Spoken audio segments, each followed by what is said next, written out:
Every day, many road accidents happen because of simple driving mistakes that could have been avoided. One common mistake is speeding. Overspeeding reduces reaction time and increases the chances of deadly crashes. Always drive within approved speed limits. Another dangerous habit is using phone while driving. A few seconds of distraction can lead to permanent damage. Always give your attention to the road.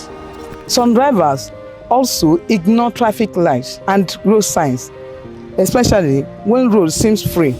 But traffic rules are there to protect lives, not to delay movement. Driving against traffic, commonly known as one-way driving, is another major cause of accidents. It puts both the drivers and innocent road users at risk. Here are simple safety tips. Always wear your seatbelt. Maintain a safe distance from other vehicles. Use your indicators properly and avoid driving under the influence of alcohol or drugs. Remember, good driving is not about showing power or speed.